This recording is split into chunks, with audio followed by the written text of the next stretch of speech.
On the eve of my wedding to my childhood sweetheart, my sister came to me with an ultrasound, telling me she was pregnant with my fiancé's child. When her attempts to force me to call off the wedding failed, she left a suicide note and jumped to her death. 2 lives lost. From that day on, my childhood sweetheart hated me to the core. He forced me to bear his child, only to strangle our baby in its cradle. His eyes were bloodshot as he gripped my chin. Margaret, her child was never born.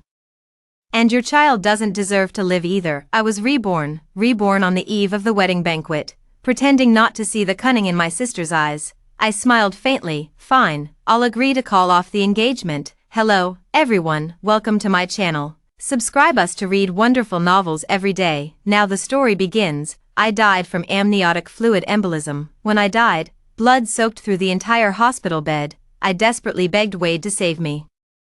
But he looked at me as if I were an ant, gripping my neck tightly. So what if I got engaged to you first? Phyllis and I truly love each other, yet you insisted on tearing us apart, causing her to die with her unborn child. You vicious woman. What right do you have to marry me or occupy my wife's position? Go underground and find Phyllis to beg for forgiveness and repent. It was clearly them who were having an affair, yet I became the one to bear all the consequences. Phyllis is my father's illegitimate child. Seeing her adrift and helpless, I kindly asked my father to bring her into our home. Little did I know that this momentary act of kindness would ruin my entire life. Phyllis was cunning and deep. After entering our home, she pretended to befriend me while secretly seducing my fiancé behind my back. By the time I found out, she was already pregnant with Wade's child. I'll never forget the triumphant and provocative look in her eyes when she announced her pregnancy. Sister, we're both daughters of the Winston family. What you desire, I desire too. Wade is mine now. She thought that by relying on her pregnancy, she could marry into a wealthy family. But the Terrence family never acknowledged her as their illegitimate daughter and publicly declared me as the only daughter-in-law they would recognize. In no time, Phyllis's affair with her brother-in-law spread throughout City A, making her the laughingstock of the entire city. Phyllis blamed all the mistakes on me. On my wedding day, she jumped from the rooftop of the hotel, dying at the moment Wade loved her the most. It has also made me live my entire life in her shadow. Back then, when the Terrence family's funding chain broke, it was I who brought a dowry of millions to help Wade secure his position as the heir, yet now, I've ended up in such a state.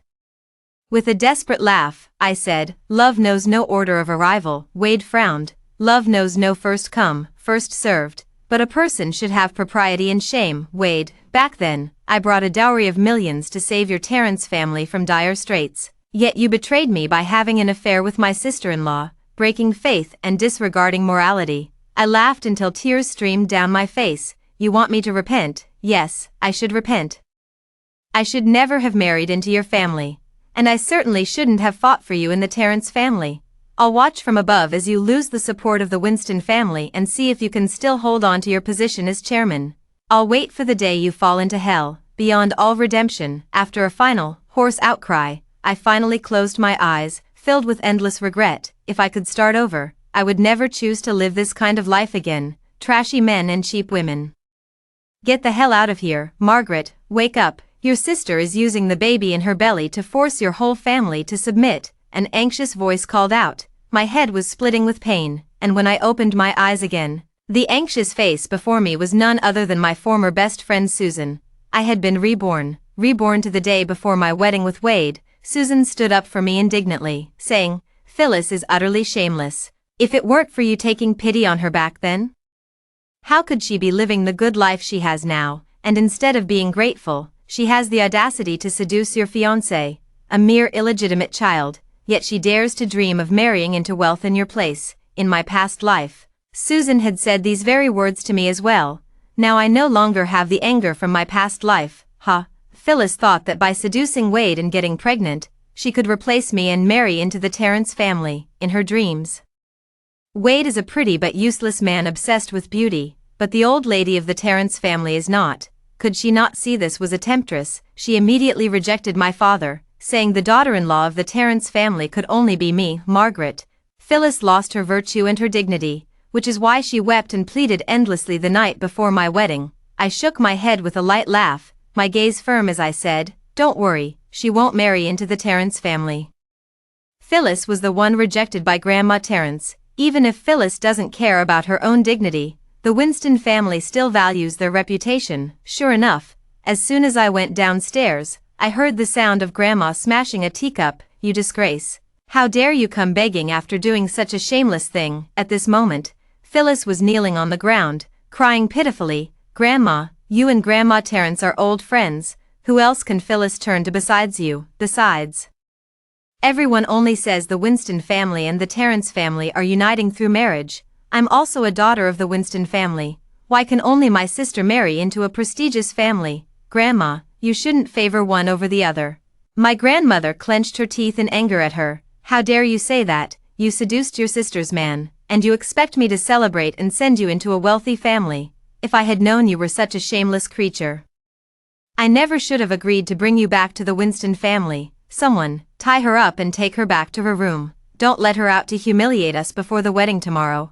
I watched coldly as Phyllis was about to be dragged away, my gaze icy. Phyllis suddenly broke free from the maid and rushed at me, cursing venomously. "Margaret, Wade and I are truly in love. Even if you get his hand, you'll never have his heart. I'm already carrying Wade's child, and Wade will bring me into the Terrence family sooner or later. Don't you dare think you can take my place. Don't you dare." Grandma's face turned livid with anger, her pointing hand trembling uncontrollably. At that moment, sudden footsteps echoed from outside. Phyllis caught sight of Wade approaching in her peripheral vision and instantly performed a Sichuan opera-style face change, dropping to her knees before me with tearful pleas.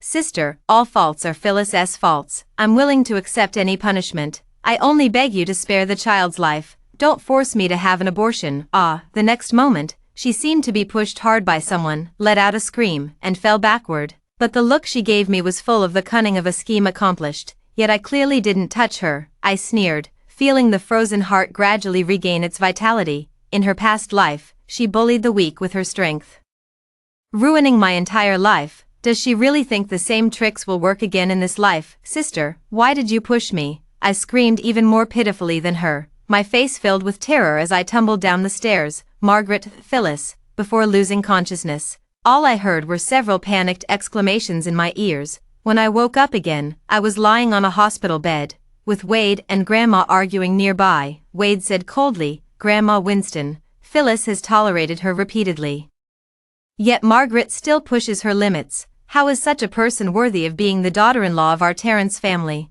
I slightly furrowed my brow but quickly composed myself. My father might still be wavering between his two daughters, but my grandmother was firmly on my side. It was my granddaughter who endured everything, and it was also my granddaughter who was pushed down the stairs by that wretched woman and remains unconscious to this day. My grandmother's voice was icy, and she didn't even bother to lift her eyelids. "Mr. Gong, though I may be old, I am neither deaf nor blind." Grandma had been the matriarch of the Winston household for years, and her words carried undeniable authority. Wade was momentarily intimidated, but quickly retorted, "Fine, let's set aside these trivial matters. Our families are to be united tomorrow. If you refuse to let Phyllis take her sister's place in this marriage, I'd rather call off the engagement than wed Margaret." Such a venomous woman. His gaze turned icy as he added, "Grandma Winston, surely you wouldn't want your granddaughter to bear the stigma of being a jilted bride." My grandmother seemed not to have expected that Wade could become so despicable and shameless for Phyllis. In my past life, Grandma firmly rejected Wade, which triggered a chain of events, but in this lifetime, I won't let such things happen again. I gently tugged at Grandma's sleeve. Grandma was astute enough to realize that since I was awake but hadn't opened my eyes, I must have something to say to her privately. "You go out first, I need to think it over." Wade was smug, thinking he had hit Grandma's sore spot, and strode proudly to the next room to see Phyllis. "Margaret, you're awake." Grandma's aged face was filled with delight. She seemed to guess that I had overheard their earlier conversation and quickly reassured me. "Good child, Grandma knows you love Wade. Don't worry, as long as Grandma is here, that troublemaker Phyllis won't be able to steal your position. My precious will always be the daughter-in-law of the Terrence family." Looking at my aged grandmother, my heart ached with sorrow. In my past life, my marriage was unhappy, causing Grandma to worry about me day and night. When she learned that Wade had strangled my first child, she couldn't bear the shock and passed away. In this life, I must keep Grandma by my side. "Grandma, I don't want to get married anymore, let's call off the engagement. Grandma knew well how deeply I loved Wade, and she asked in disbelief, "What did you say?" Staring at the hospital's pale white ceiling, I recalled the miserable state of my death in my past life, my eyes stinging as I said, "Call off the engagement. How can one grow old together with someone so cold-hearted?" "But you pleaded for so long to secure this marriage," Grandma said with pity. Only Grandma knew how much effort I had expended to win the favor of the Terrence family. The Terrence family matriarch was fond of Buddhism, so I kowtowed my way to Mount Wutai to fetch her blessed prayer beads for her 80th birthday. I copied Buddhist scriptures in my own blood, earning the Terrence family matriarch's special favor. But no matter how much the Terrence family matriarch favored me, it was useless. Wade's heart could never be warmed in this lifetime. I refused to waste another ounce of effort on him. Perhaps illness brings renewal. This fall has made me see many things clearly. My eyes were as deep and still as an ancient well as I said self-mockingly. What is there to miss about a man who cheats with his sister-in-law, a man who stops at nothing to achieve his goals? How could such a person be entrusted with a lifetime? Wade supported Phyllis as they walked out of the neighboring hospital room. Seeing me awake, he immediately said, "It's good you're awake, Margaret. If you don't want to be the laughingstock of the whole city, obediently let Phyllis take your place in the marriage. Don't refuse a toast only to be forced to drink a forfeit." Grandma calmed down a lot after listening to my advice. A disgraceful act like substituting brides is something our Winston family would never do. If you insist on changing the bride, let's just cancel the marriage agreement between the families. I looked at Wade, and sure enough, I could see a hint of panic in his eyes. I knew that Wade only wanted Phyllis to be the substitute bride, not to sever ties with the Winston family. The Terrence family and the Winston family are both prominent families in City A. Their marriage alliance has long been known throughout the city. Moreover, the Terrence family's capital chain has broken, and they are eagerly awaiting my dowry of millions for relief. Have him break off the engagement, Grandma Terrence would probably skin him alive. Wade looked somewhat uneasy and softened his tone, saying, "Grandma, why get so angry? The marriage alliance between the families is a done deal. Phyllis and Margaret are both daughters of the Winston family. Isn't marrying either one the same if this escalates? Wouldn't it just make our two families a laughingstock?" Phyllis was also terrified upon hearing the words "annul the engagement." Breaking out in a cold sweat, I sneered inwardly, wondering why Phyllis was so afraid of the two families calling off the engagement. The reason was quite simple, because if she didn't take the place of the bride, her status would never allow her to reach the doorstep of the Terrence family in her lifetime. Phyllis hurriedly knelt at Wade's feet, pleading pitifully, "Wade, all the faults are Phyllis's alone. Don't let Phyllis's mistakes tarnish the reputations of both families. Just let Phyllis and the child fend for themselves." Yet, words so blatantly manipulative appeared to Wade as Phyllis's selfless consideration for the greater good. Moved yet exasperated, he said, "Phyllis, how can you be so kind? Even now, you're still willing to sacrifice yourself." Grandma couldn't take it anymore and snapped coldly.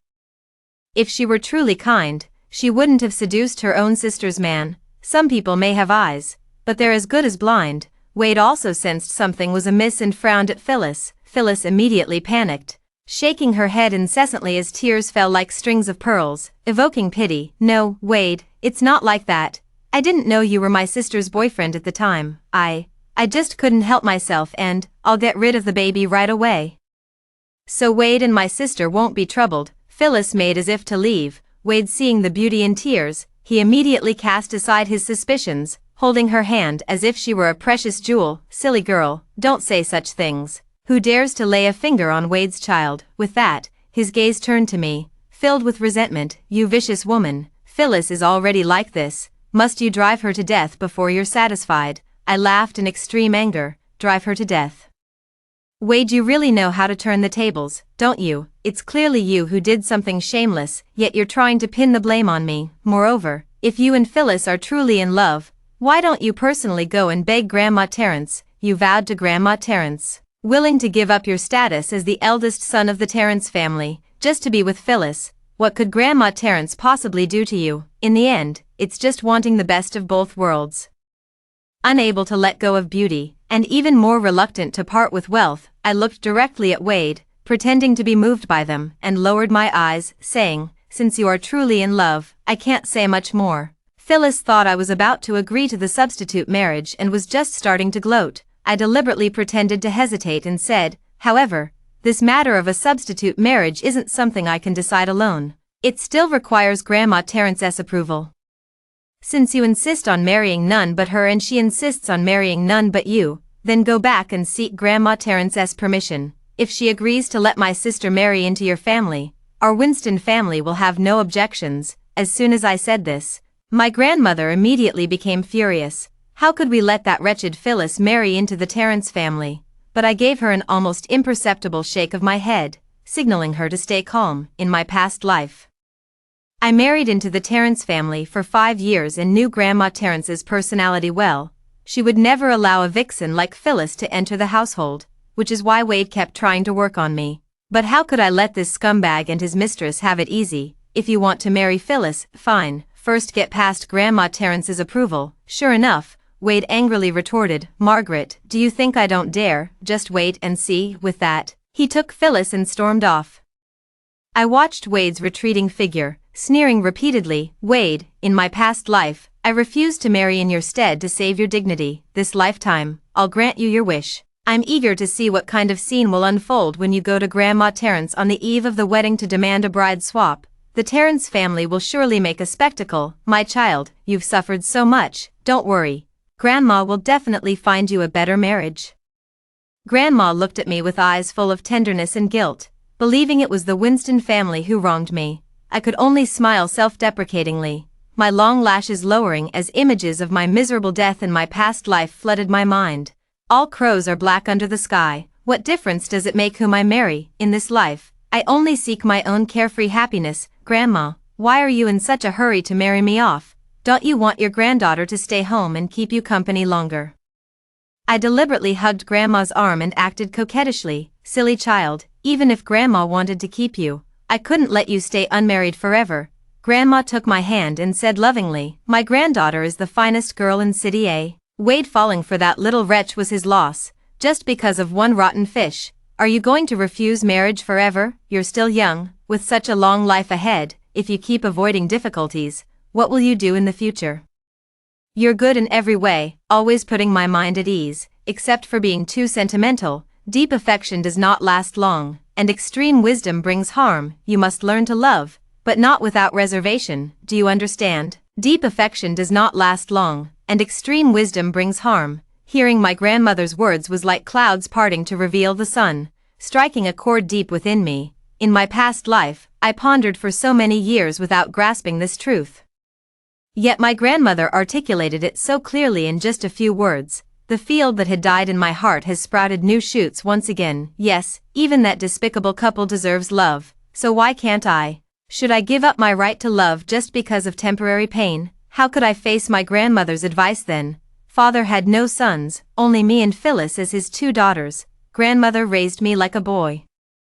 Otherwise in my past life I wouldn't have been able to help Wade seize power and secure the position of chairman for the Terrence family. Now that I've been reborn, how could I possibly remain defeated? It's just a pity that in my past life, I was too naive, always believing that sheer effort alone could earn genuine affection, only to meet a tragic end in the end. Moreover, my grandmother suddenly changed her tone, revealing a mysterious smile as she declared confidently, "If I say you'll marry into the Terrence family, then you'll definitely marry into the Terrence family." "Grandma, you mean?" I was somewhat surprised. Grandma revealed a shrewd smile and said with dignified elegance, "The Terrence family has more than just Wade as a son.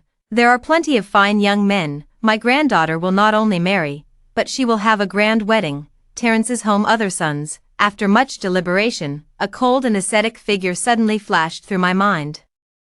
And I exclaimed in shock, "You want me to marry Wade's uncle?" To be honest, there's quite a history between me and this man. In my past life, I was Wade forcibly taken for an abortion out of revenge. Terrence's family also followed the trend, treating me, the young mistress, with increasing coldness until I could barely get a warm meal, yet this proud man delivered hot porridge to me for an entire month, though it was just the kindness of a single meal. That warmth was rare and precious during my 5 years at Terrence's house. It's just a pity that Wade feared his uncle and secretly drugged Virgil, ultimately causing him to become terminally ill. counting the time. Wade should have just drugged his uncle. Can I change his fate in this rebirth? My grandmother said with admiration in her eyes. Yes, although that child is 7 years older than you. He's a steady and responsible young man. Grandma Terrence hasn't made up her mind yet. The Terrence family's future heir isn't necessarily decided. Grandma patted my hand and said, Margaret, you must seize this opportunity. Hearing this, my eyes, which had been dim all along, finally lit up with brilliance. The right of inheritance, yes, I almost forgot. At this time, Grandma Terrence hasn't announced the heir yet. In my previous life, Wade secured the position of heir with my support. In this life, let's see how far you can go without my help. The next day, both families simultaneously announced that the Winston family's eldest daughter and the Terrence family's eldest son's wedding was cancelled.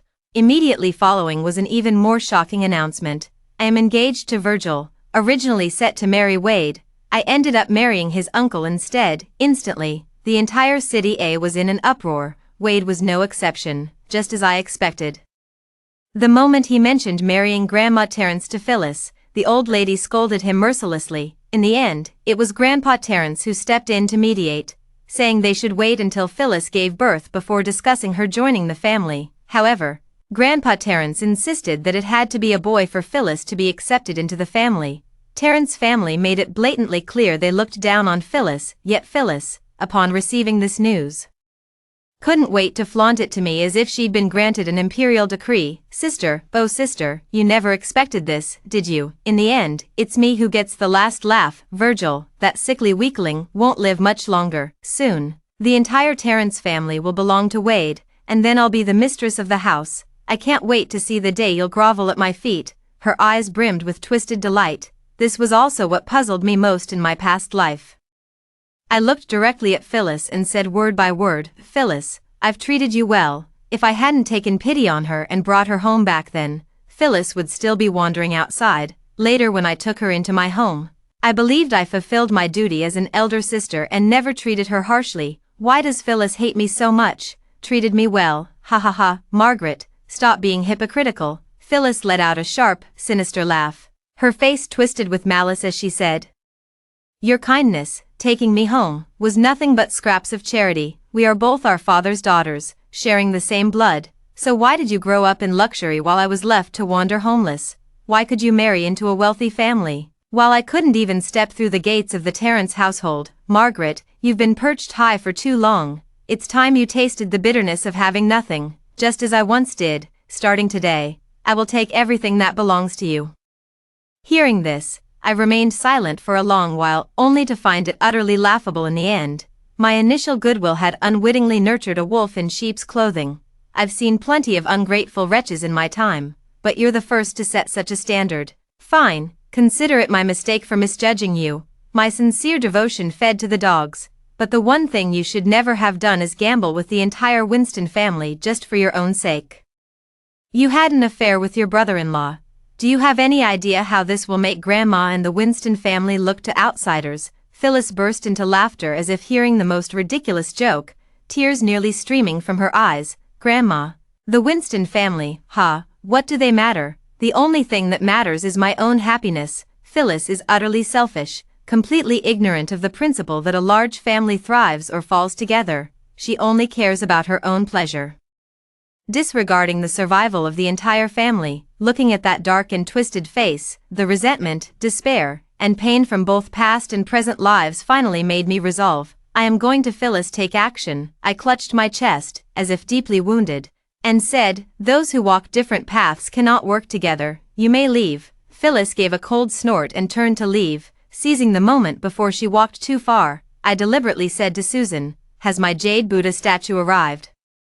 That statue was something I knelt before the temple for 3 days and nights to obtain, and then had master craftsmen carve it to bear a slight resemblance to Grandma Terrence. The old lady will surely love it. My voice was neither too loud nor too soft, ensuring Phyllis would definitely hear it. Susan was naturally naive. Seeing me mention the gift in front of Phyllis, she quickly covered my mouth. Hey, she hasn't left yet. She was afraid Phyllis would copy my idea. I just smiled faintly. It was so naive. Copying my idea was nothing. Stealing my idea was what Phyllis excelled at. Sure enough, Upon hearing my words, Phyllis paused her steps, a sly smirk curling at the corner of her lips as she walked away. See, she definitely heard it, Susan said urgently. I, however, smiled with absolute certainty and said mysteriously, is that so? But I wanted her to hear it. Phyllis believed her looks and intelligence were no less than mine. Unaware that a mere outsider like her could never match the cunning of a young lady from a noble household, if I hadn't trusted her so much in my past life, she wouldn't have had the chance to harm me. Susan, help me fetch the Buddha statue. Seeing Phyllis completely gone, I walked to the table and lit the red candle. I let the red candle melt into wax, dripping into the Buddha statue's mouth and nose, then quickly wiped away the excess wax that overflowed with cotton cloth. Make this Buddha statue appear flawless from the outside. Margaret, what are you trying to do? Susan looked puzzled, seemingly unable to comprehend my thoughts. Nothing, just letting Phyllis head toward destruction. Early the next morning, Terrence's family hosted a banquet. I and Phyllis went to Terrence's house for the banquet. Susan exclaimed loudly beside me, what, it's gone. How could such a large Buddha statue just disappear? Pretending not to notice Phyllis's upturned lips. I lowered my head and said, I don't know either. It was clearly on the table. Let's look for it again. I and Susan searched frantically, while Phyllis looked excited to the point of being almost ferocious, tightly clutching the mulberry wood box in her hand. Sister, oh sister, you truly are my good sister. Once again, you're going to pave the way for me. Phyllis saw that I had won Grandma Terrence's favor and assumed the gift I prepared would surely delight the old lady. Last night, she secretly sneaked into my study and stole the Buddha statue. Little did she know that what won Grandma Terrence's affection wasn't the Buddha statue, but sincerity. Moreover, Grandma Terrence had long been dissatisfied with Phyllis because this woman had caused constant turmoil in the household. Did Phyllis think a random gift could make up for it? If I'm not mistaken, Grandma Terrence has already started considering changing the heir, hasn't she? As soon as she arrived at Terrence's house, Phyllis couldn't wait to say, Grandma, I know you devoutly follow Buddhism, so I specially commissioned a Buddha statue to give you as a gift. I hope you won't disdain this small token of your granddaughter-in-law's affection. But Grandma Terrence completely ignored her and, smiling, reached out to me, saying, good child, come here, come quickly, sit beside me. I know you love that quail soup the most, so I had the kitchen prepare it for you last night. She pulled me to sit down, her kindness making her seem like my own grandmother. I stepped forward with a smile and said, we must be thinking alike. The cravings in my stomach were just longing for this exact taste. Grandma Terrence couldn't help but laugh at my antics, from start to finish. Grandma Terrence only spoke to me, not acknowledging Phyllis at all. She even went as far as saying to Wade right in front of Phyllis, Wade, you are the eldest young master of the Terrence family. Whether you inherit the Terrence family or not in the future, you will always be of noble status, not someone just any stray cat or dog can aspire to. Grandma Terrence, these words were no different from publicly slapping Phyllis in the face. I looked at Phyllis, and sure enough, her face had turned bright red. Wade said awkwardly, Grandma, Phyllis isn't like what you said. Look, she knows you're devoted to Buddhism and specially prepared a Buddha statue as a gift for you. She put a lot of thought into it. Please, for the sake of the child in her belly, just take a look at her gift. I turned to Grandma Terrence, but she remained indifferent, treating Phyllis as if she were air. Phyllis clenched her teeth in hatred, yet still maintained a pitiful expression on her face. Grandmother, I sincerely prepared a gift for you. Please give me a chance. No need. Grandma Terrence tightened her aged lips. I don't acknowledge you as my granddaughter-in-law. The Terrence family will never allow a woman who used such despicable means to rise to power through our doors. Wade, Phyllis wept like a pear blossom bathed in rain, her face full of grievance. Wade also seemed troubled, if I guessed correctly. He must have been scolded heavily by Grandma Terrence these past few days, so he didn't dare speak up for Phyllis anymore. I curled my lips, watching the scene unfold with amusement. Phyllis seemed angry but quickly changed tactics, pitifully attempting to emotionally manipulate me. Sister, didn't you say you've already forgiven me? If you have, please plead for Phyllis. Phyllis just wants to fulfill her filial duty to Grandma. Please grant her this wish. Hearing this, I felt utterly disgusted. Want to fulfill your filial duties and beg me to help? Are you implying that if I don't help you, I'm preventing you from being filial to Grandma Terrence? You reap what you sow. Phyllis, you did something disgusting yourself, and now you're dragging me into your mess when no one wants anything to do with you. now that you know I'm your sister, why didn't you think of me as your sister when you climbed into Wade's bed? As expected, whether in past lives or this one, Phyllis is always so disgusting. But this time, I'm determined to fulfill her wish. Pretending to be magnanimous, I said to Grandma Terence, "Grandma Terence, why don't you take a look? Maybe my sister really put her heart into preparing it." Phyllis was somewhat surprised that I pleaded for her so easily, but she had no time to dwell on it and immediately put on a pitiful act. "Yes, Grandma, I went through great effort to obtain this Buddha statue. I knelt outside the temple for 3 days and 3 nights. And my legs are all bruised. My devotion is evident to the Buddha." Hearing this, I found it even more ridiculous. "Kneeling outside the temple until your legs were bruised, you clearly stole it from my study, Phyllis. You don't even bother drafting your lies before telling them." Grandma Terence saw me pleading for Phyllis and, though visibly displeased, eventually relented. "Fine, for Margaret's sake, I'll grant you this favor. Present it." I moved to receive it, but Phyllis pushed past me, eagerly handing the statue directly to Grandma Terence. "Grandmother, this is a token of my devotion as your granddaughter-in-law.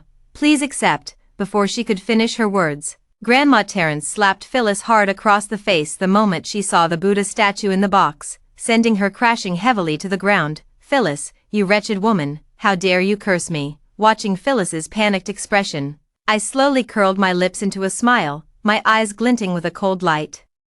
The fish has taken the bait, and the show has finally begun. I sat beside Grandma Terence, coldly watching Phyllis, who had fallen to the ground. The gazes of those around were also fixed on that Buddha statue. The statue was carved from Hettian white jade, with a solemn and majestic appearance, exquisitely lifelike. What was even more astonishing was that the face of the Buddha bore a slight resemblance to Grandma Terence. If Phyllis had truly presented such a gift, Grandma Terence would have found it hard not to like it. What infuriated Grandma Terence was that as soon as the box was opened, the Buddha statue began bleeding from all 7 orifices. What did Phyllis mean by giving her this Buddha statue that bled from all 7 orifices? Grandma Terence immediately assumed that Phyllis resented her for not allowing her to join the family and was thus cursing her. I watched this scene with a calm expression, but a surge of vengeful satisfaction welled up inside me. This round is won. Phyllis has no chance left to win Grandma Terence's favor. From the very beginning, I deliberately let Phyllis overhear that I had prepared a Buddha statue, luring her into the trap, and then filled the statue's mouth and nose with red candle wax. Moreover, drawing from my past life's knowledge, I knew Grandma Terence feared the cold, so the indoor temperature would be much higher than outside. That's why Phyllis couldn't detect any issues with the statue from the outside. Only upon arriving at Terence's house would the red wax in the Buddha statue's mouth and nose melt and flow out.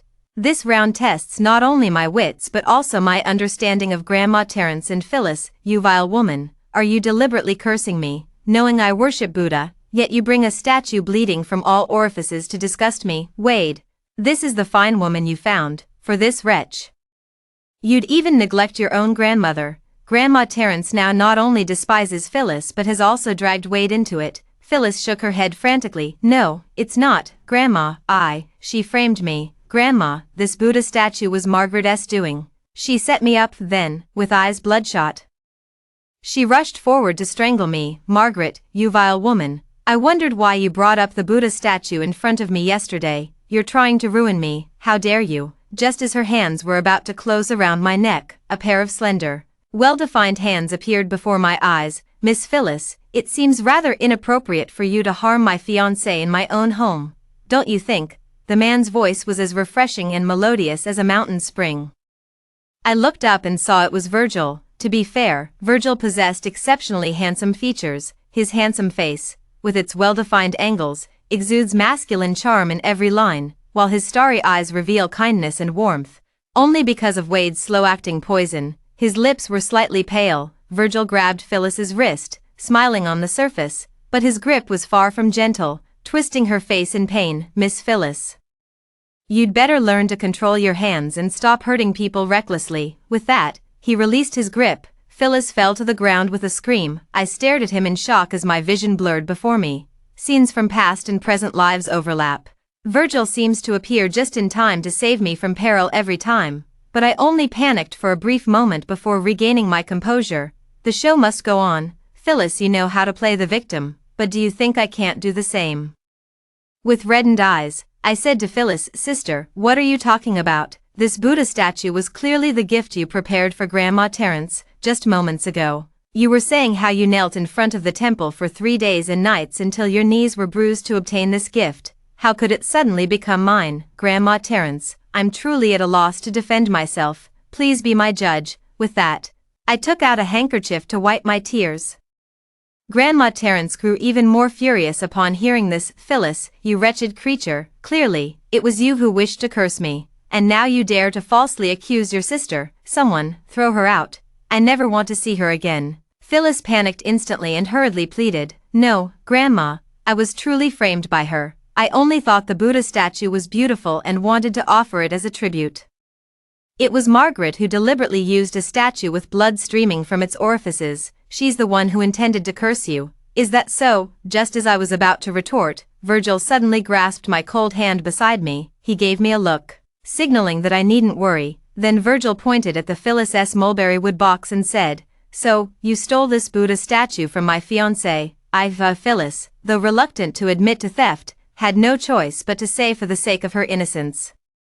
"I just thought it looked nice at the moment, so I wanted to. Taking without asking is theft, so all that talk about devout prayers and bruised knees was just lies to deceive everyone." Virgil stared directly into Phyllis's eyes, his gaze sharp and unyielding. I just, Phyllis's face flushed crimson, her eyes reddening as she looked up pitifully, desperately seeking help from Wade.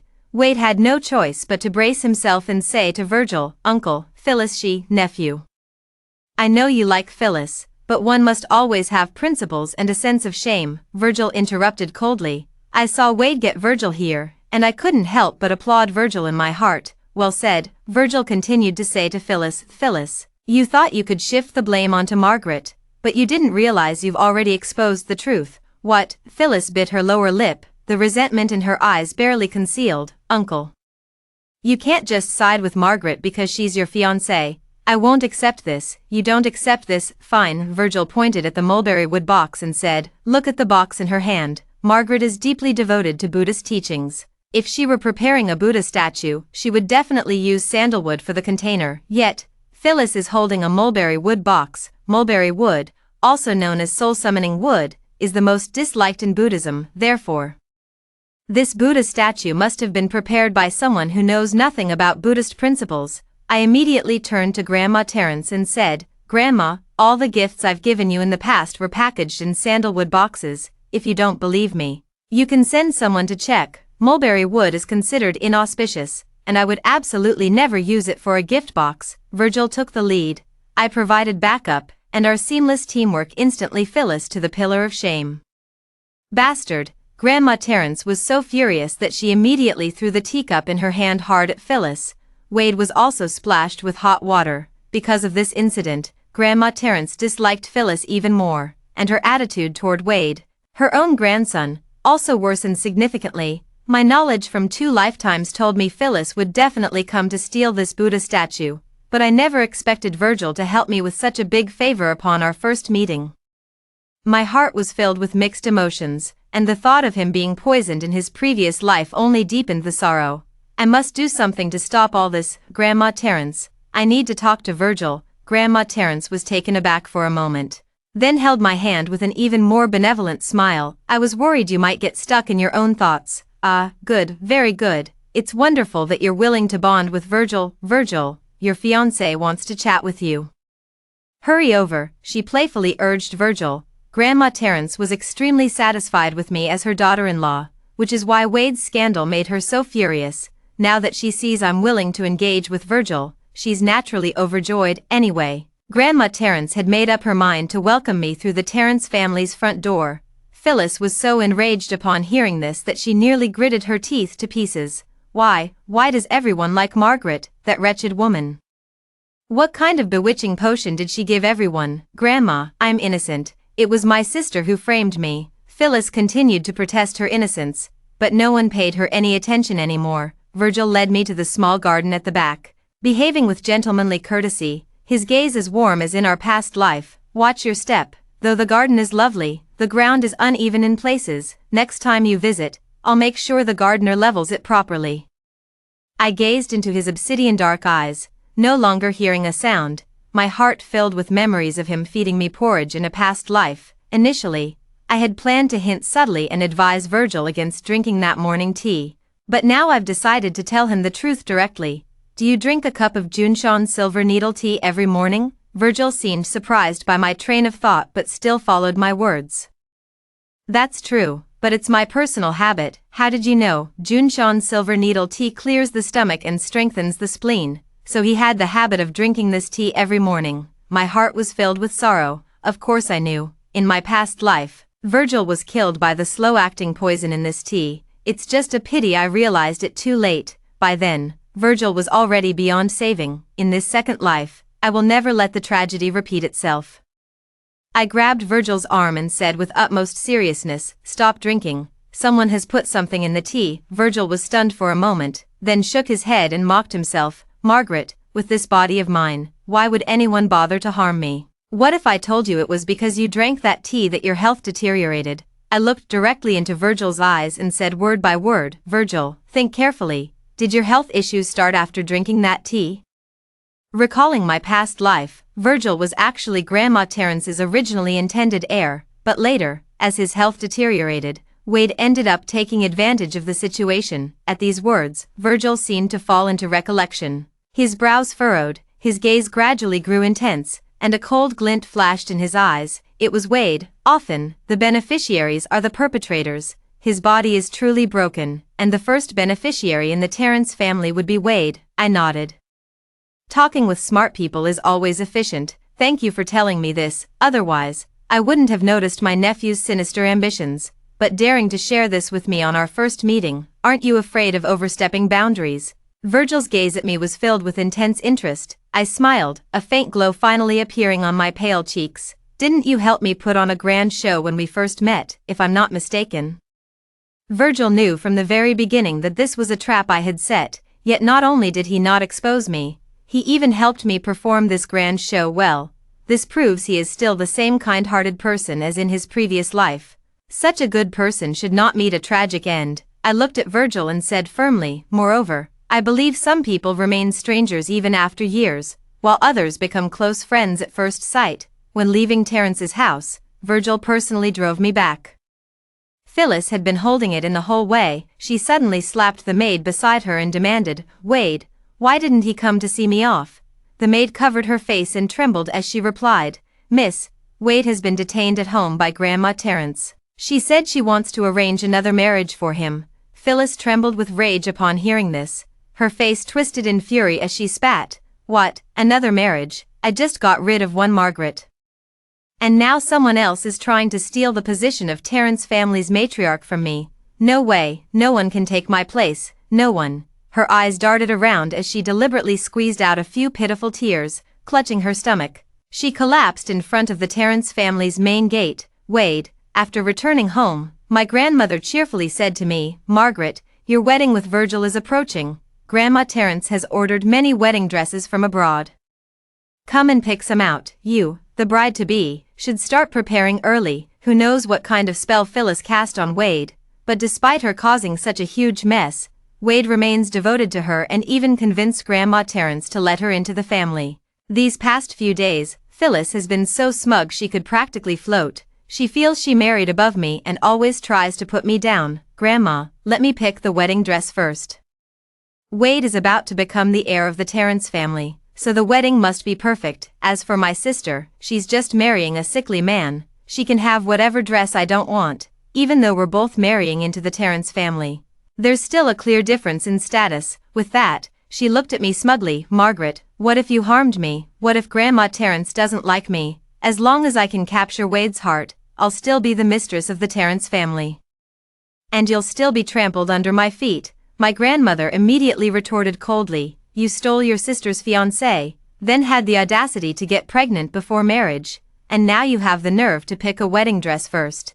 Aren't you afraid of becoming a laughingstock?" Phyllis, who was already fuming in the Terrence household, immediately teared up upon hearing my grandmother's words. "Grandma, Wade and I are truly in love. How can that be called stealing? Besides, Margaret also framed me with that bloodied Buddha statue. Why are you only taking her side? she's your granddaughter. But am I not one too? My grandmother said coldly. If possible, I really don't want to acknowledge you as my granddaughter. And you say Margaret framed you. Fine, even if the Buddha statue was indeed prepared by your sister, if you hadn't stolen it, could she have forced it into your hands? You claim you were framed. But unless you harbored selfish motives and evil intentions, who could have made you commit such a brazen act of deception? Now you still have the nerve to make excuses before me. Phyllis was seething with anger when Grandma Terrence's wedding expert and the Terrence family's butler arrived at the door. The butler smiled at me and said, "Miss, these wedding dresses were all specially prepared for you by Grandma Terrence. Please make your selection." Phyllis couldn't help but exclaim anxiously. "Why does she get to choose first? I'm the future Terrence family matriarch." The butler said coldly, "Miss Phyllis, your child hasn't been born yet. Who knows if it'll be a boy or girl? Besides, how could you wear a wedding dress with that belly? Do you want the whole city to laugh at the Terrence family?" "But Wade promised me the grandest wedding," Phyllis began to say. The butler cut her off directly. "I'm sorry, Miss Phyllis. But the Terrence family is entirely under the matriarch's control. Even the eldest young master must obey her. What's more, the matriarch has already arranged a new political marriage for him. If the child in your belly isn't a boy, who knows who the future Terrence family matriarch will be? Someone come, take Miss Phyllis away to rest for her pregnancy. Don't let her wander around unnecessarily. If she's not ashamed of her big belly, our Terrence family certainly is." As soon as he finished speaking, several servants immediately stepped forward and roughly escorted Phyllis out. Watching Phyllis struggle with the servants, I sneered inwardly. Those who lack self-respect will never earn the respect of others. Grandpa Terrence had declared that Phyllis could enter the Terrence family if she gave birth to a boy, but the Terrence family no longer held any respect for her, the kind of despair I felt in my past life. Phyllis is now experiencing it herself. Phyllis, feeling wronged, immediately went to Wade to play the victim. Wade was also thoughtless enough to publicly threaten Grandma Terrence, saying that if the Terrence family continued to trouble Phyllis, he would rebel against the family. Furious, Grandma Terrence slapped him twice in public. Grandma Terrence was no ordinary woman. She could clearly see that Wade had been instigated by Phyllis. I heard Grandma Terrence was absolutely livid that day and even declared that if Wade caused any more trouble, Phyllis would never set foot inside the Terrence family's door again. Phyllis was thoroughly frightened into behaving after hearing this. Grandma Terrence detested Phyllis and wasted no time in finding a new marriage prospect for Wade, arranging for everyone to meet the candidate on Sunday. As the future daughter-in-law of the Terrence family, I was naturally included in the invitation. Grandma Terrence had chosen Stanford family's eldest daughter from City A, Nicola, who was not only strikingly beautiful but also had a bold, tomboyish personality. If it weren't for the Stanford family's patriarch being gravely ill and wishing to see Nicola married before his passing, Wade would truly be unworthy of Nicola. But I had barely sat down when something utterly jaw-dropping happened. Wade actually brought Phyllis along with him. Moreover, Phyllis was dressed even more dazzlingly than today's leading lady, Nicola. She clung tightly to Wade's arm, her eyes brimming with triumph. Wade actually brought Phyllis to assert his ownership at his own blind date. At this moment, not only was everyone stunned, but I was also dumbfounded. They say love can make people blind, and today I finally believe it. Wade, this is throwing away all reason for the sake of love. He so brazenly brought Phyllis here, not only slapping Grandma Terrence in the face but also humiliating the entire Stanford family. Sure enough, when I looked up, the Stanford couple's faces had turned ashen. They pointed at Phyllis and said, "Grandma Terrence, we sincerely wanted to join families with you. What is the meaning of this?" Grandma Terrence hurried forward to placate them. "It's not what you think." But before she could finish her words, Wade stiffened his neck and declared with deep affection to Phyllis, "Just as you all see, Phyllis is the love of my life. I will never marry anyone else but her." Before he could finish his words, Grandma Terrence slapped him to the ground. "You disgrace." Phyllis immediately burst into tears and pretended to shield Wade, saying, "Grandma, please don't hit Wade anymore. He didn't mean it. He did all this for me and the baby in my belly. That's why." I watched as Phyllis acted theatrically, touching her stomach. Sure enough, the next moment, the Stanford family's expressions grew even more unpleasant. Wade remained completely oblivious to Phyllis's masterful acting, instead saying with a pained expression, "Phyllis, it's all my fault for not letting you marry into the Terrence family sooner. But rest assured, you're the only one in my heart." The Stanford family couple seemed utterly disgusted. Grandma Terrence was also trembling with anger. "Wade, are you truly determined to oppose me and marry that low-born wench into our family?" Wade responded with solemnity, "Grandmother, what defines lowborn? By birth, Phyllis is also of the Winston family, and the Winstons are an aristocratic lineage." My grandmother immediately retorted, "Young Master Wade, choose your words carefully. Our Winston family cannot tolerate such shameless trash." From the moment she seduced her brother-in-law and conceived that bastard child, I struck her name from the family registry. Her words made it abundantly clear, Wade could be with Phyllis.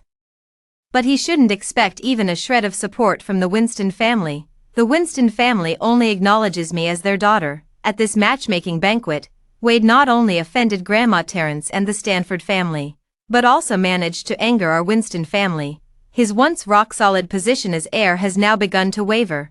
The company's shareholders who support Wade are practically jumping with anxiety. They're forcing Wade to attend matchmaking events, threatening to remove him from his position otherwise. Wade initially wanted to put on airs, but upon learning the importance of the matter, he began attending blind dates day after day. Today he met the daughter of one family, tomorrow the young lady of another. Each one was a wealthy heiress with substantial assets. Wade thought he could secure the heir's position all by himself. Joke. Why bother with arranged marriages among noble families then? They might as well all marry poor girls. In aristocratic families, marriage itself is a business. The Stanford family had barely finished their matchmaking banquet when Wade became so busy he was running around like a headless chicken, meeting young ladies every day and no longer had time to pay attention to Phyllis. Wade has been running around, barely maintaining the glamour of being the heir, as if everything were normal, but I know his position as heir won't last much longer. Grandma Terrence's dissatisfaction with Wade is about to explode. I have to admit, my sister really has some tricks up her sleeve. Crying one day, making a scene the next, she had Wade's heart completely in her grasp. Although Wade was constantly socializing outside, he would return every night to their little home to accompany Phyllis. It's said that Wade even neglected Grandma Terrence's birthday banquet for Phyllis, to buy luxury goods for Phyllis. He even sold off his shares and did countless outrageous things. Wade is taking advantage of being the only eldest grandson in the Terrence family, openly slapping Grandma Terrence in the face. Phyllis, spoiled to the point of losing her senses, actually boasted in the high society ladies' circle of City A. Wade said that although he can't welcome me into the family immediately, once I give birth to a child, he will definitely marry me in a grand ceremony and hand over the Terrence family's household management rights to me. He's just pretending with those other women outside, only with me is it real. Upon hearing this, the potential marriage candidates who were still on the fence no longer believed Wade's nonsense. Above the surface, Wade remains the heir of the Terrence family, thriving in prosperity and smooth sailing. Beneath the surface, he has already lost all support and finds himself isolated and surrounded by enemies. And I know that Virgil hasn't been idle during this time. He set up a shell company overseas and has been gradually acquiring Wade's shares, even buying out several key properties Wade held in his hands, all to ensure a swift and decisive resolution when the time comes to seize power. I used to only know Virgil as gentle, but never expected his business tactics to be so shrewd, which left me quite astonished. It seems there are still many things from my past life that I didn't know. Virgil, seeing me sitting silently beside him with no words, took my cold hand, thinking he had frightened me. "Margaret, do you think my methods are too ruthless?" I shook my head, looking at his face that was almost identical to his past life, and smiled as I returned his grasp. "No, never. Because you are my savior. More importantly, in my past life, what cruel methods haven't I seen? What terrifying tortures haven't I endured? Now I only regret that what was inflicted upon Wade was too little." Virgil was shocked by the intense hatred flashing in my eyes. Phyllis wondered why such a carefree young girl could harbor such strong hatred in her heart. What exactly had she been through? Wade was so immersed in his life of luxury every day that he failed to notice his influence being gradually eroded. When Virgil acquired his final 10% of shares, our wedding date finally arrived. Nicola may not have married into the Terrence family, but fate somehow made us close friends. Of course she had to attend my wedding day. Gazing at the beautiful woman in the wedding dress reflected in the mirror, Nicola couldn't help but sigh. "Margaret, you're truly blessed. Heaven knew that Wade was unworthy of marriage." so it orchestrated that incident with your sister to spare you from this disaster. As for me, I'm not as lucky. I failed to catch the fox and ended up with nothing but a stench. Hearing Nicola's words, I immediately understood the source of her distress. Ever since she caught the eye of Grandma Terrence, Phyllis has been guarding against her fiercely. Even though Nicola had no interest in Wade, Phyllis still clung to her suspicions relentlessly. Phyllis has always been unhinged. Her willingness to leap to her death in her past life just to make me suffer speaks volumes. So Nicola must have been having an extremely unpleasant time lately. Today's wedding banquet. Phyllis is definitely coming. It's so annoying. Margaret, do you have any way to deal with her? I laughed and said, do you really want to deal with her? Of course. You have no idea how she's been treating me lately. She actually spread rumors in high society circles saying I'm promiscuous. Isn't that hateful? Nicola, at this thought, she gritted her teeth in hatred. A woman who'd sleep with anyone. My expression darkened gradually. I had considered Phyllis might cause trouble for Nicola, but never imagined she would spread such malicious rumors about Nicola. Only women truly understand the destructive power of salacious rumors. A single sentence can ruin a person's life. This sister of mine is so vicious. She never fails to surpass my expectations. Originally, I didn't want to take action against Phyllis at my wedding, but now it seems the plans Virgil and I made will have to be moved up. I stared at Nicola and said, Nicola, dealing with Phyllis is simple, just 2 words, overpraise and destroy. Nicola paused in surprise and said, you mean, only when a person is at their most triumphant do they most easily reveal flaws? And once flaws are exposed, that person is no longer invincible. Do you understand? I said to her. Nicola caught on immediately, rubbing her hands together eagerly. Got it, got it. Today I'll lift her up to the heavens, at my wedding. Under Nicola's lead, a group of young ladies from noble families showered Phyllis with flattery. Some envied Phyllis for her imminent marriage into a prestigious family. Others claimed Phyllis had men wrapped around her finger. And some even begged Phyllis to teach them the art of controlling their husbands. Nicola even went so far as to propose a toast to Phyllis, seemingly bowing to her for the first time. Phyllis had never received so much attention before. She drank 1 cup after another. And before long, her face was flushed with drunkenness. I saw Phyllis drunk out of her mind, deliberately drawing over the big shots from the business district. People who had long despised Phyllis for her frivolous and arrogant demeanor. I stepped forward to toast Phyllis, the massive diamond ring on my hand dazzling Phyllis to the point of pain. All of this proved that I had still married into a wealthy family before her.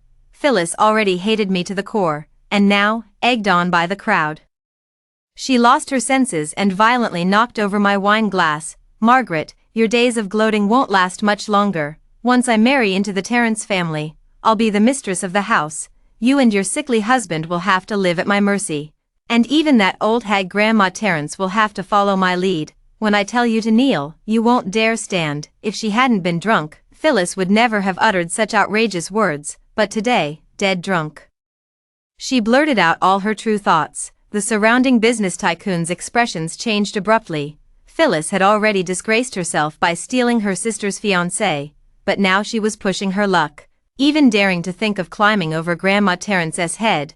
I know that Phyllis's words today will definitely reach Grandma Terrence's ears. The death knell has officially tolled. After completing the task, I returned to my room exhausted, knowing that Virgil was still being plied with alcohol, so I decided to take a short nap first. Just as I closed my eyes, the room door was opened. I was startled and was about to turn on the light when I heard a familiar, gentle voice. It's me. Then, a pair of warm hands grasped mine. Perhaps due to my constitution, my hands are always as cold as ice. Virgil has recently developed a habit of warming them for me. Why are you back so early? Didn't they want to take you out for drinks? Being intimate with a man again, my body stiffened slightly. Virgil chuckled softly. How could drinking compare to being with my wife? Besides, who would be so tactless as to actually get the groom drunk on his wedding day? He seemed to sense my nervousness and used a half-joking tone to ease my defenses. The failed marriage in my past life left me with deep shadows about men, and I once thought I would remain alone after taking my revenge, but Virgil suddenly barged into my life.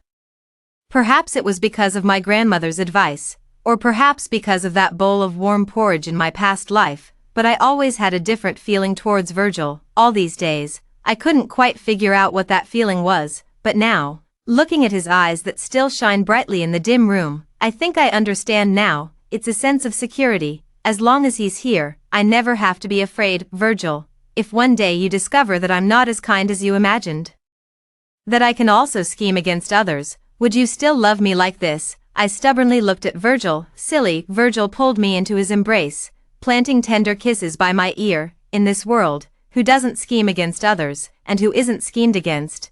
And I believe you're not the kind of person who would harm others without reason.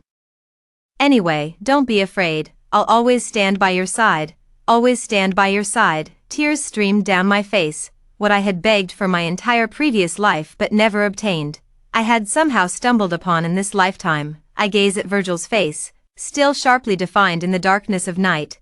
Perhaps heaven has not been unkind to me. Half a month after Virgil and I got married, Virgil's complexion grew increasingly better. Grandma Terence also began putting the matter of replacing the heir on the agenda. At the shareholders' meeting, she used the pretext that Wade had treacherous people around him, intending to harm the Terence family, to demand the removal of his heir position. However, Wade was after all the designated heir for many years, with deep-rooted influence, and still had considerable shareholder support. Thus, Grandma Terence failed to successfully replace him this time. Wade finally realized at this point that the old lady detested Phyllis so deeply that she couldn't even stand the sight of him anymore. In order to secure his position as heir, he stopped visiting Phyllis every day and instead stayed home to accompany Grandma Terence. However, Grandma Terence had fallen ill for several days due to Phyllis's foolish remarks at my wedding, and her health was no longer as robust as before. The Terence family's recent cross-border business deal was something she lacked the energy to handle personally, so she entrusted it to Wade, who would have thought Wade hadn't even boarded the plane yet when Phyllis started crying and fussing, claiming she felt unwell and insisting he return. Wade actually left the important client hanging and rushed back in a panic. The shareholders who supported him were furious and desperately tried to stop him. After all, this deal was the Terence family's most significant collaboration in recent years, and the Terence family was counting on it to turn their fortunes around. But Wade ignored all and insisted on going back, even punching and injuring one of his most loyal shareholders. Other shareholders witnessing this scene also felt the peril of mutual destruction. Wade ruined a billion-dollar collaboration with Terence's family for a woman, and even injured his most loyal supporter. What can a man controlled by a woman possibly achieve? Phyllis not only clamored to see Wade but also threatened to commit suicide unless she met me. I knew immediately that this was a setup, but seeing her in such a desperate state, I still went over. However, to avoid any mishaps, I brought another person along, Nicola. I walked into the hospital room while she stood outside recording with her phone. Did you call me? I looked at Phyllis lying on the hospital bed, my eyes revealing a mix of wariness and disgust. Sister, it's been so long since we've talked. Why are you standing so far away? Are you afraid your little sister might harm you? Phyllis had an extremely pale face, but her eyes were frighteningly dark. I've long seen through this person. If you have nothing to do, I'm very busy. Phyllis snarled from behind. Margaret, why are you so lucky? Your background, your looks, even your sickly husband's health has improved. And now you're trying to steal the position of heir to the Terence family. Let me tell you, don't even think about it. With that, she seemed to make up her mind, stood up abruptly, and slammed herself into the corner of the table. Instantly, Phyllis's hospital gown was drenched in blood, but a twisted smile appeared on her face. Ha ha ha ha, Phyllis, you're done for. You killed my child. When Wade returns, he'll never let you off the hook, and neither will Grandma Terence. Let's see how you'll manage to stay in the Terence family then. I am the true matriarch of the Terence family, the one and only matriarch of the Terence family. Watching Phyllis in this frenzied state sent chills down my spine. She's truly a madwoman, willing to kill her own child just to frame me. Phyllis, that's your child, your baby about to be born. I stared at the large pool of blood beneath her and scolded sharply. In my past life, I watched as my own child was Wade strangled to death, enduring unbearable heartbreak, yet Phyllis used her own child as a bargaining chip to drag me down. Even a vicious tiger wouldn't harm its own cub, huh? So what? Phyllis said maliciously. I might as well tell you, the baby in my belly was never Wade's child. I was already 2 months pregnant before I even got together with him. If this child is born, the truth will surely come out, so I'm taking this opportunity to get rid of you. Killing 2 birds with 1 stone, isn't it?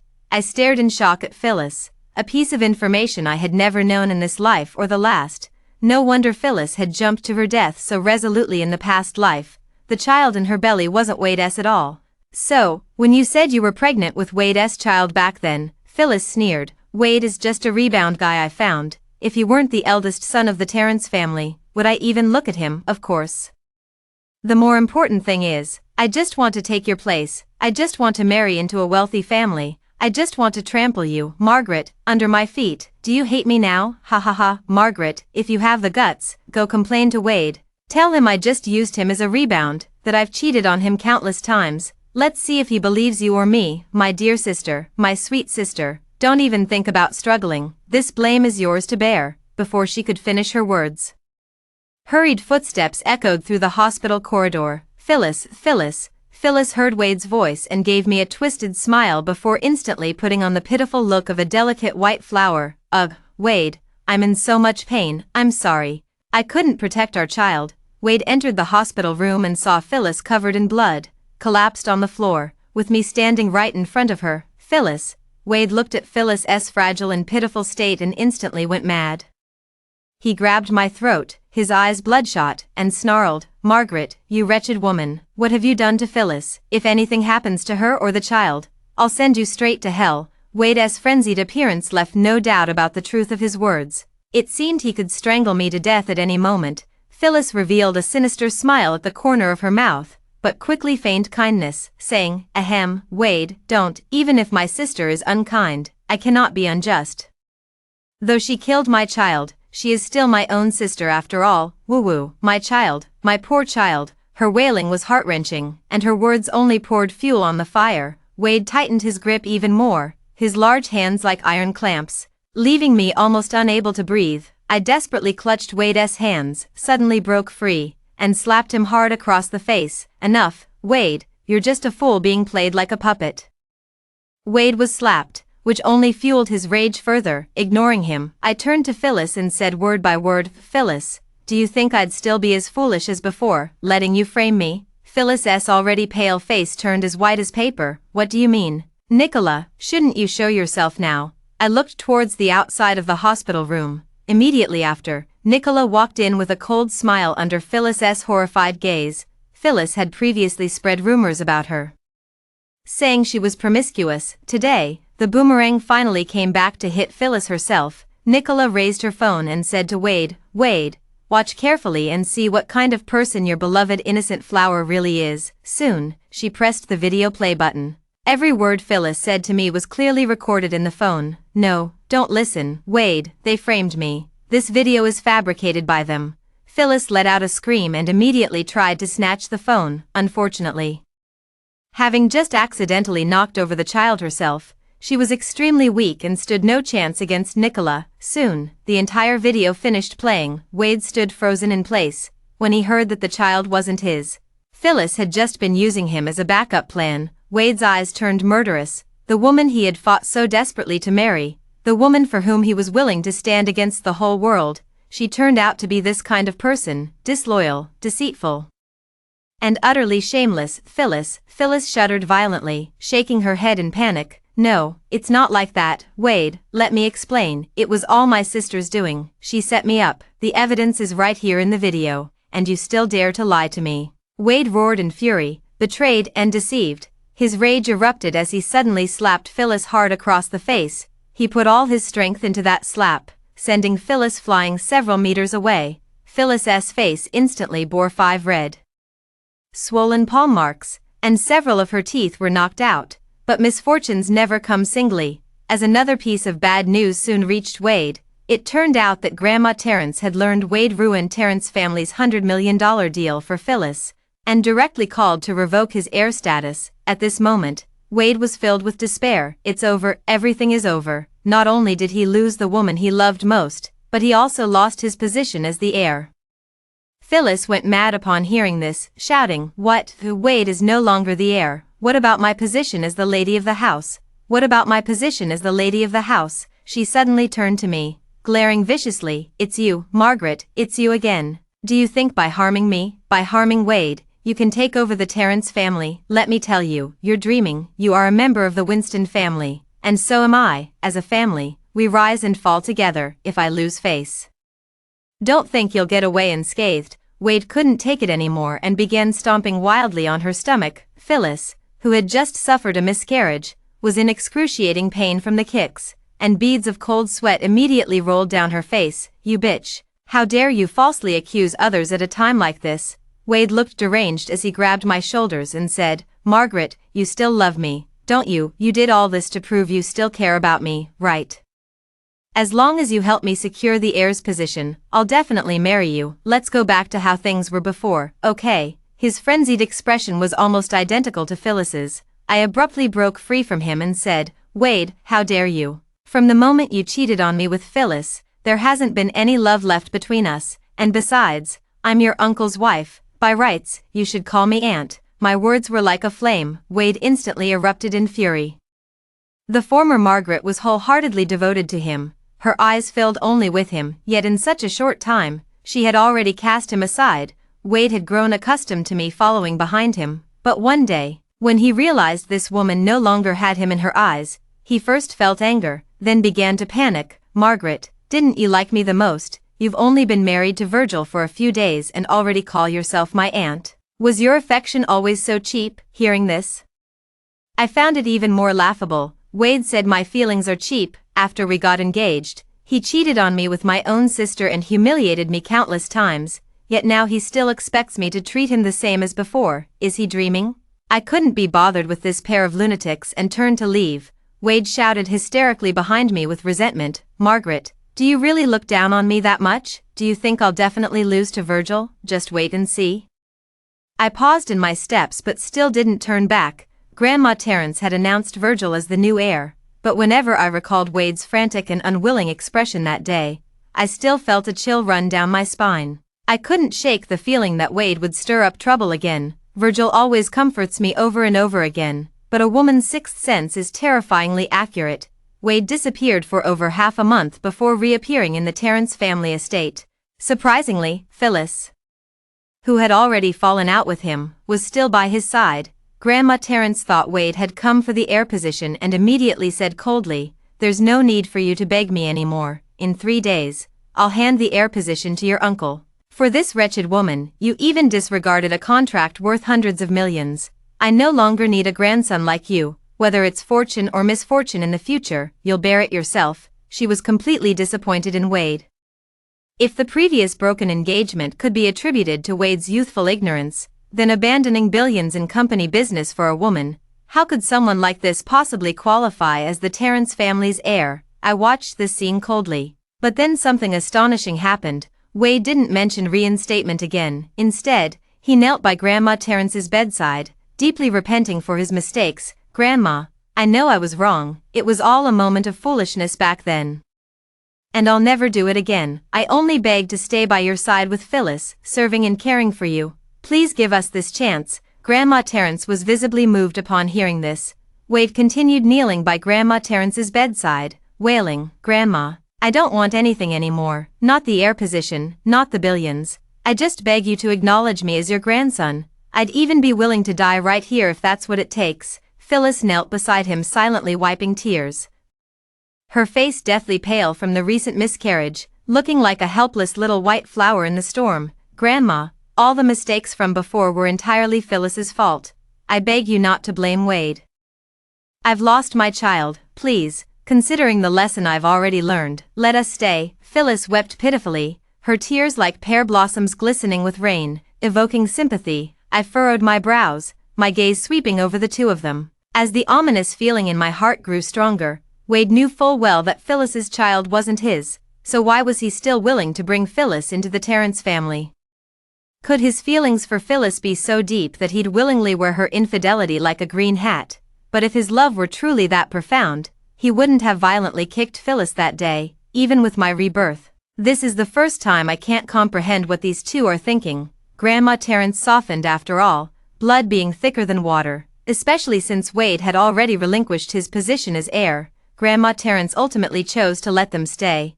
Something felt off to me, and an inexplicable unease welled up in my heart, so I told Virgil to stay on guard against these two. Yet despite all precautions, the unexpected still occurred. On the third day, just as Virgil was about to succeed as the heir, a heart-wrenching scream from Phyllis echoed through our new home. Today is Virgil's day to take over as heir, and many relatives, friends, and shareholders have come to the house.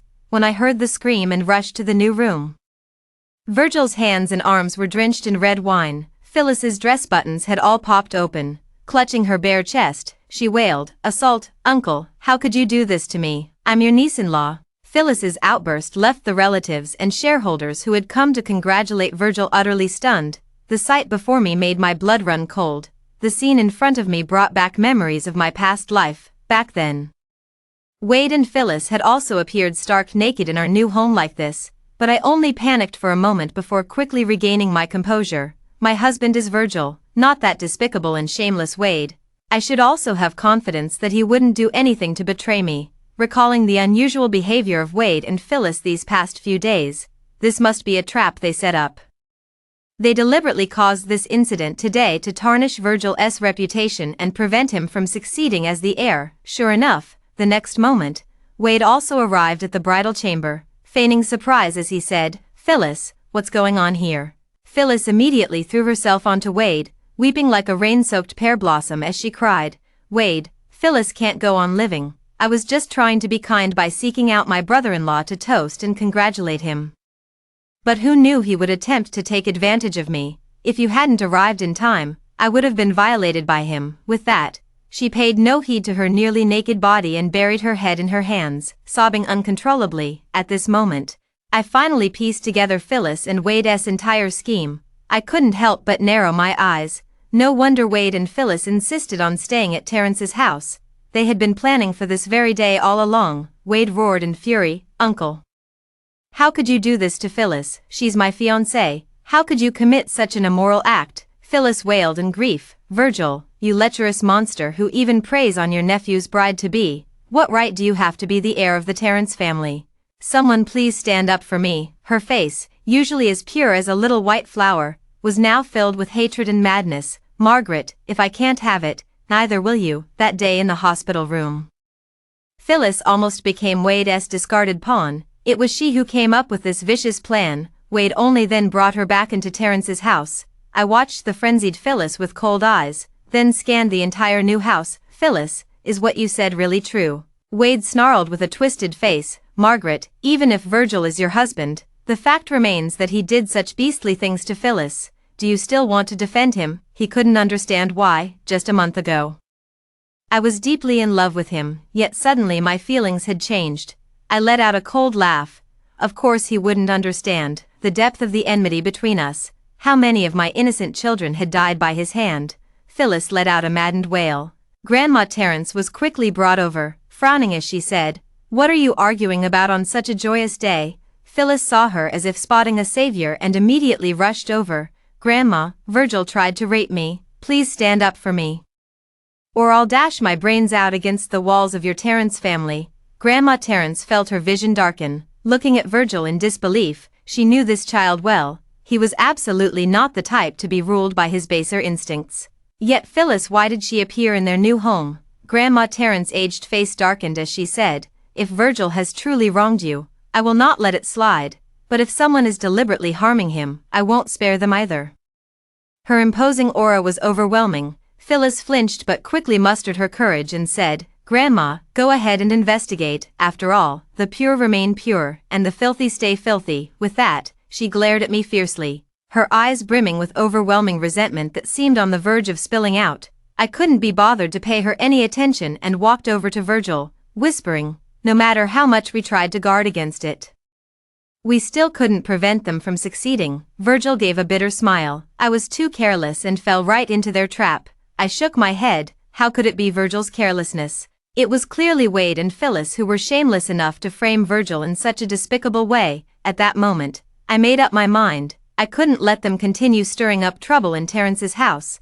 They had to pay a bloody price for what they'd done. Grandma Terrence, after speaking, she ordered them all to be taken to the hall for questioning. Phyllis looked aggrieved, crying pitifully. Virgil remained composed, standing to the side. Grandma Terrence sat coldly in the hall and said, "Phyllis, you just claimed that Virgil attempted to assault you.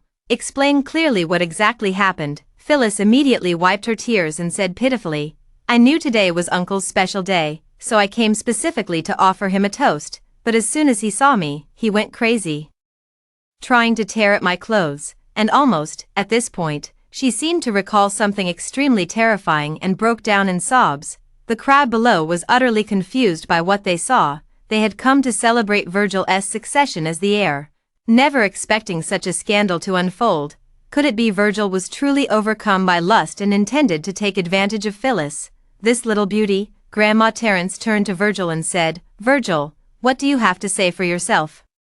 Virgil replied, Madam, I never pulled at her clothes, nor did I take any liberties with her. Wade snarled furiously, that's bullshit. If you didn't pull her clothes, how did they come off? If you didn't take advantage of Phyllis, did she throw herself at you? Clearly, you were captivated by Phyllis's beauty and couldn't keep your hands to yourself. I almost wanted to laugh coldly. So you're attracted to Phyllis's beauty? Wade, do you really think everyone is as brainless as you? Virgil also spoke bluntly. Many uncles here know what kind of person I am, though not perfect. I am known for my integrity. Over all these years, has anyone ever seen me involved in any scandal? Why would I suddenly assault my sister-in-law on such an important day? Others might do such things, but I, Virgil, would never. Hearing this, I could hardly resist cheering for Virgil. Isn't the one who assaulted his sister-in-law none other than Wade? Sure enough, Virgil's words immediately drew everyone's gaze toward Wade. Wade reacted as if his tail had been stepped on, angrily retorting, Virgil, stop beating around the bush here, one thing at a time. The fact that you took liberties with my wife is already set in stone. If you know what's good for you, admit it now. I chimed in to twist the knife. Admit it. Why should he confess to something he didn't do? Wade, the old lady hasn't even finished investigating this matter, yet you're so eager to pin the blame on your uncle. What kind of logic is that? Or are you just dying for Virgil to have made advances on your wife? As soon as I said these words, Wade broke out in a cold sweat. He had acted too hastily. He quickly added, I was just momentarily outraged. And the facts are already laid out before everyone. Virgil may have been a gentleman in the past, but that doesn't mean he is now. Who knows, he might be a wolf in sheep's clothing, just hiding it well all this time. Wade had always fallen short of his uncle in every way since childhood. Especially in reputation, they were like night and day. Now that he had a chance to smear him, of course he wouldn't let it slip, but the crowd clearly didn't buy Wade's nonsense. Wade, cornered and desperate, even raised his fist to throw a punch at Virgil. But I noticed something was off. Wade's fingernails had a faint layer of white powder. Stop, Wade froze, and the others stared at me intently. I grabbed Wade's hand and coldly addressed the group, he has poison on his hands. As soon as I said this, Wade frantically shook me off and panicked, saying, Margaret, don't talk nonsense. At this moment, he was covered in cold sweat, desperately trying to wipe off the white powder on his hands. But how could I give him that chance? Grandma, where is the family doctor? Grandma Terence frowned but immediately sent for a doctor. I said to the doctor, go see what good stuff the young master has hidden under his fingernails, and show it to everyone. The doctor carefully scraped off some powder, then pinched it between his fingers and sniffed it beneath his nose. His face instantly turned extremely grim. It's cyanide. Cyanide. My gaze gradually turned icy. Cyanide is highly toxic. Wade, do you have anything else to say? Wade's expression changed abruptly. Beads of cold sweat covered his forehead as he threw himself before Grandma Terence, feigning innocence. Grandma, I don't know what this is. It must have gotten there by accident. I retorted coldly, by accident. Cyanide is a deadly poison. How could you just casually come into contact with it? Do you think we're all fools to be played by you? If Virgil got punched, scraped his skin, and was poisoned, Wade would surely claim in the future that he committed suicide out of guilt. Grandma Terence also turned a cold face toward Wade, saying, Wade, you truly are my good grandson. How could you attempt to poison your own uncle? Wade immediately knelt down, feigning pitifulness. Grandma, no. I really don't know where I came into contact with this stuff. It was an honest mistake. How can you prove I meant to harm anyone? Moreover, Phyllis is my daughter-in-law. Would I use my own daughter-in-law's virtue to falsely accuse him? Phyllis immediately played along, squeezing out 2 tears. That's right, Grandma. As a pure and innocent young woman, why would I use my own reputation to falsely accuse someone? Sister, uncle, are you trying to drive me to my death? I sneered. pure and innocent. Someone who climbs into her own brother-in-law's bed dares to call herself pure and innocent. Then there are no impure people left in this world. Phyllis flushed with anger upon hearing my words. Margaret, what do you mean by that? Wade and I are deeply in love. How does that make me impure? If you can't provide evidence, just wait for me to sue you in court. At worst, we'll all go down together, stimulated by me. She finally couldn't help but reveal her crazy side. I just chuckled lightly. You want evidence? Fine, I'll show you. Phyllis's face, already pale from her recent miscarriage, turned even whiter in an instant as she looked at me warily and said, Margaret, don't you dare frame me. I'm innocent. I look at my increasingly ferocious sister and can't help but mock myself. Bringing her home back then was truly the worst decision of my life, but fortunately, heaven has given me a chance to start over. Everything is finally coming to an end. With a long sigh, I say to Grandma Terrence, Grandma, I need a basin of clean water. Wade watched me warily, trying to stop me, but Grandma Terrence waved her hand, and immediately a servant brought a basin of clean water. I took Virgil's left hand, stained with red wine, and immersed it completely in the basin of clear water. The red wine dispersed in the basin, turning the clear water a faint shade of red. I looked at Phyllis and said, Do you dare take a sip? Phyllis turned pale and refused angrily. You want me to drink his hand-washing water? How disgusting. I won't drink it. I scanned the crowd and declared, Everyone, I've already proven Virgil's innocence. At this moment, the crowd was still confused, until a highly respected shareholder stepped forward. Miss Margaret, what do you mean by that? Can a basin of water really prove Virgil's innocence? I nodded, my eyes filled with wisdom. Yes, this basin of water is enough to prove it. Do you all remember that just now, Virgil and Phyllis both said she came to propose a toast, but when we arrived, Virgil wasn't drinking. Instead, there was wine on his arm and palm. What does this mean? Clearly, he broke free from that glass of wine. Although the wine has almost dried up, fortunately, putting it in water can still dilute some of it. Please, doctor, take another look for us and see what's in this wine. As soon as I said this, the family doctor immediately stepped forward and dipped his hand into the basin. He first sniffed it, then licked the water on his hand. Suddenly, the family doctor's eyes became dazed, and his breathing grew rapid. I immediately splashed the tea beside me onto his head. Only then did the family doctor snap out of it. He panicked and said, It's an aphrodisiac. Someone has laced this water with a strong dose of aphrodisiac. Wade shuddered violently, then said guiltily, You're talking nonsense. Why would my wife do such a thing? Phyllis also turned deathly pale, her face drained of all color. Sister, you can't save your husband by slandering me like this. I'm the victim here.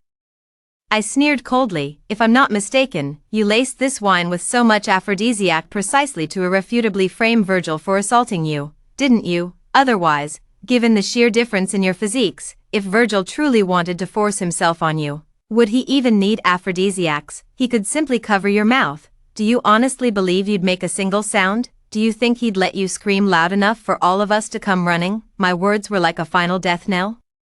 Phyllis completely broke down. The surrounding crowd suddenly understood everything. Indeed, Virgil is nearly 6 feet 3 inches tall. If he really wanted to overpower a frail woman, wouldn't it be effortless? I stared directly at Phyllis and Virgil, enunciating each word. The two of you have been scheming from the very beginning. First, you begged Grandma to let you stay at Terrence's house, then deliberately chose the day Virgil was to take over to act, all to make the shareholders and relatives witness Virgil's true nature and prevent him from smoothly assuming the heir's position. This way, Wade would still have a chance to reclaim the throne. Wade, Phyllis, am I right? Both of them wore expressions of utter shock, their scalps tingling as if they'd seen a ghost while looking at me. Phyllis ground her teeth with an audible creak. Margaret, why must you always stand in my way? Why? At this moment, she could no longer maintain her innocent facade, her face twisting into a visage of pure ferocity. What was rightfully mine, the position of the Winston family's eldest daughter, was stolen by you, and now, what should have been my position as the matriarch of the Terrence family is also being taken away by you. No matter what I do, you always overshadow me. Why don't you just die? Why won't you die? Phyllis screamed with heart-wrenching fury, pouring out years of hatred she had harbored against me. Hearing this, I could only feel a deep sense of irony. The Winston family eldest daughter position should have been hers. Has she forgotten that if I hadn't kindly taken her home back then, She wouldn't even have qualified for the title of Winston family's second daughter, and the Terrence family matriarch position. She only had a chance to be remotely involved because she stole my fiancé. Yet she actually believes these things should have rightfully belonged to her. My heart was filled with both anger and desolation. The heart of an ungrateful wretch can never be warmed, but I failed to notice Phyllis's expression, which had shifted from ferocious to utterly deranged. "Margaret, today I will perish together with you." Her eyes were bloodshot as she lunged at me like a madwoman. "Margaret, watch out." Virgil widened his eyes and immediately threw himself in front of me, forcefully pushing Phyllis away. It was the first time I'd seen Virgil look so tense, leaving me both astonished and deeply touched, but I didn't notice. Wade was giving an extremely venomous look at that moment. "Virgil, Margaret, go die together." He actually pulled out a pistol from his chest and fired 2 shots at us abruptly. Phyllis was solely focused on strangling me and didn't see Wade with the gun at all. She reached for my neck with a ferocious expression, impartial and unbiased. It blocked right in front of me. Immediately after, she let out a scream, pierced through the heart by a bullet. Who would have thought that the woman Wade deeply loved in his past life would end up dying by his own hand? Truly, what goes around comes around. Without a second thought, in that split second, I forcefully pushed Virgil away, taking the remaining bullet for him. Virgil's face instantly drained of color as he let out a heart-wrenching cry, "Margaret, Margaret." I touched his pale face and smiled with relief. "Don't be afraid, I've already died once before, in this life. The vengeance I sought has been fulfilled, and those I needed to protect are safe. That's enough." My vision began to darken as I watched Phyllis's lifeless, unblinking eyes, and saw Wade being handcuffed and taken away by the police. Justice is served, and retribution is inevitable. My vengeance is finally complete. Phyllis is dead, and Wade, that scumbag, will never recover from this in his lifetime. Virgil immediately carried me to the best hospital for treatment. Fortunately, the bullet didn't hit any vital organs, and after 2 months, I miraculously woke up. Later, under the court's investigation, Wade's years of dirty deeds were all uncovered, including his poisoning of Virgil. Wade was ultimately sentenced to death. That day, I made a special trip to witness the execution, hearing the gunshot echo through the reed marshes.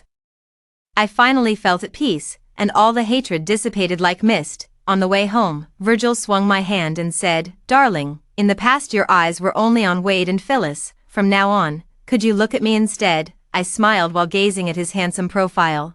My tone as gentle as in our past life. "All right, from now on, my eyes will only be on you."